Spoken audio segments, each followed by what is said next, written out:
are boring? Think again. Today I'm going to show you that Cleveland's rocks rock. From waterfalls and cliffs to boulders and high bluffs, the bedrock beneath our feet in Cleveland brings the ruggedness of nature right into the city.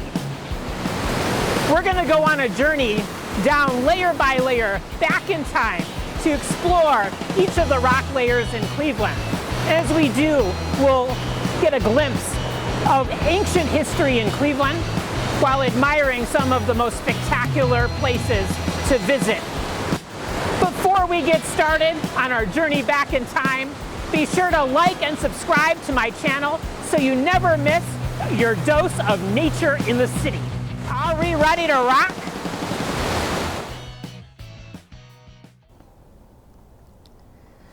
Our first rock stop takes us to our highest and youngest bedrock that we can see in the Cleveland area, the Sharon Conglomerate Sandstone.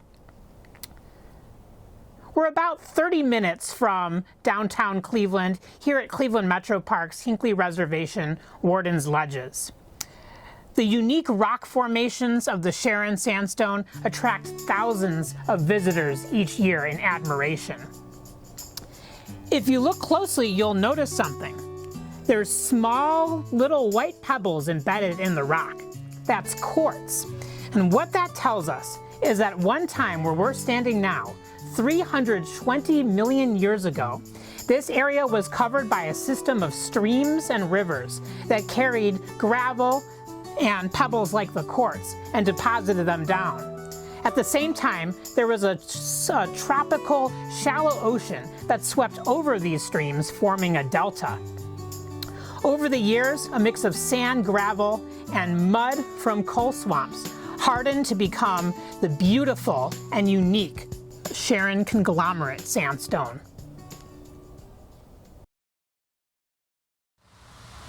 Just below the Sharon Sandstone is a dark, flaky rock with a little bit of an orange hue, and it's called the Cuyahoga Orangeville Shale.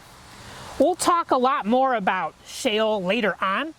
This stuff is kind of flaky and messy, and gotta clean my pants again.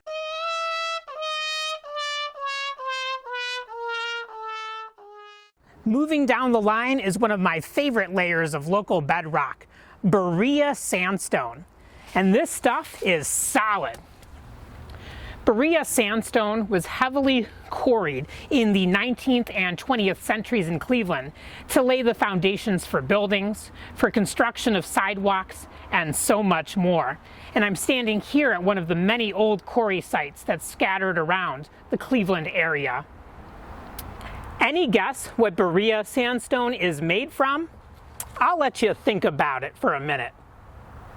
Did you guess sand? You're correct. Berea Sandstone was laid down at a time when there were rivers crossing over a large delta area and lots of streams coming in as well.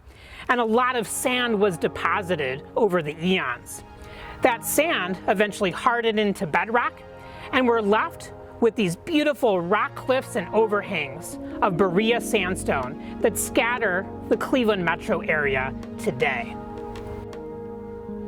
The sandstone outcroppings have even inspired artists, both for their stunning cliff formations as well as their carvability, like this rock carving by 19th century artist Henry Church along the Aurora branch of the Chagrin River in Cleveland Metro Park's South Chagrin Reservation. I wonder if I can try to build a sand castle. I scratched a nail.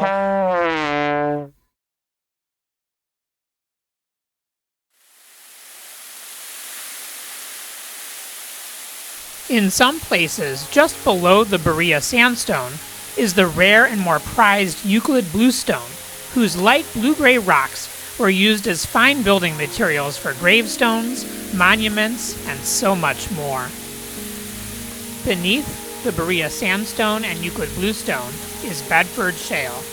This fragile bedrock can barely support the weight of the layers above, and the sandstones on top often crack and give way, forming spectacular waterfalls and cascades, like Berea Falls on the east branch of the Rocky River in Berea, Ohio.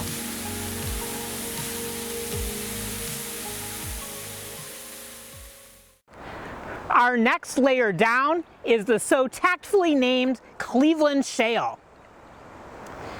Cleveland Shale is made from dark and mucky lithified mud that was laid down when this area was a shallow tropical sea. In 1928, archaeologists from the Cleveland Museum of Natural History discovered something very unusual in one of the cliffs of Cleveland Shale, not unlike this one behind me. Dunkleosteus is an extinct genus of large predatory fish that existed during the late Devonian period, about 382 to 358 million years ago. It inhabited warm ocean waters, and it was one of the top predators of its time. A nearly complete fossil of this whale of a fish was found embedded in a cliff of Cleveland Shale on the Rocky River, just outside of Cleveland Metro Park's Rocky River Nature Center. You could try to go out yourself and find a big fossil like the one found in Cleveland Shale, but chances are you're not really going to find many fossils. But I bet you'll find lots of rocks.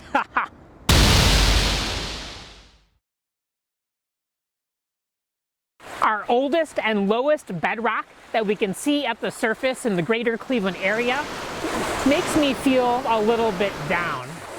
Whenever we reach the end of my videos, I always have a feeling of chagrin. Chagrin Shale, on the other hand, gets me excited, and that's what we're looking at here. Cliffs of Chagrin Shale can be over 100 feet in height, and they can go right up against the Lake Erie shoreline, making for some spectacular formations. It reminds us that Cleveland is an elevated city that rocks. Well, what do you think? Now that we've explored some of Cleveland's amazing layers of rock, do you still think rocks are boring? Let me know in the comments below. And don't forget to get out and explore Cleveland's amazing rock formations.